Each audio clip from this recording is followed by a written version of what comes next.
All right, my buddy Dave interrupted. So what I was saying is I ran out of gas all the way back in the very far back corner of our farm. You can see the hut over there. I'm almost to the cabin. I've been walking for half an hour, and all the way back in the very far back corner is our Ranger that I ran out of gas in. Note to self, put gas in your vehicles before you leave. And so I ran out, so I've been walking. It's given me the chance to check all 110 of these trees, or 120, however many there are along our fence line, and I've only found one so far by the scratch test that's not alive, so that's pretty dang good considering I planted most of them last year in the fall, so they're coming to life.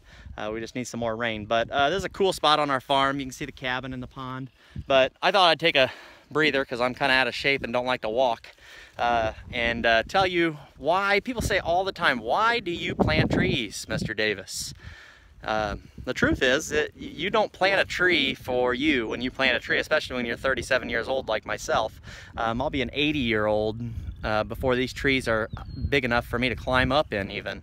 But my kids will enjoy them somewhat, and then my grandkids, you know, will really enjoy them. And then for generations and generations, people will be able to enjoy these trees.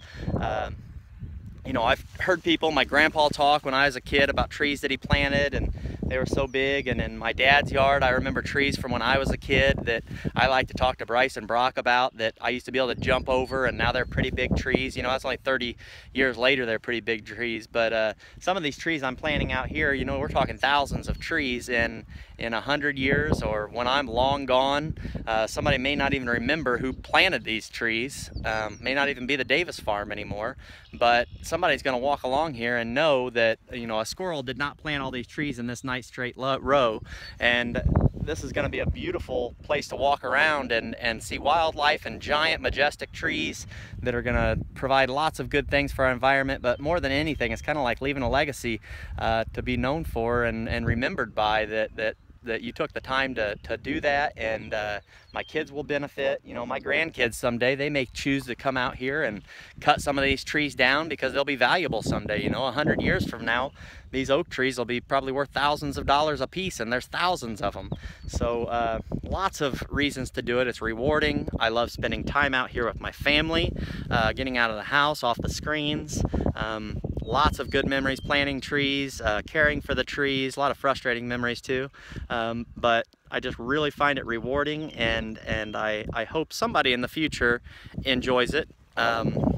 It is a wonderful hobby and a passion of mine. I've been doing it for about 10 years with lots more failures than successes, but Lily will tell you what, they're not failures. Albert Einstein said they're what, Lily?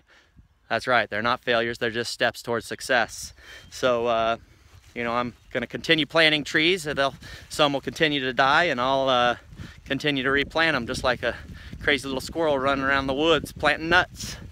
And all the neighbors and everybody probably laugh at me and say, look at that crazy guy, little bald guy out there planting trees and all those tubes and everything everywhere. But hopefully someday, before I am gone off this planet, I can come out here and somebody can wheel me out in my wheelchair, and I can see some giant trees. That's my dream anyway. So, Mr. D, signing out.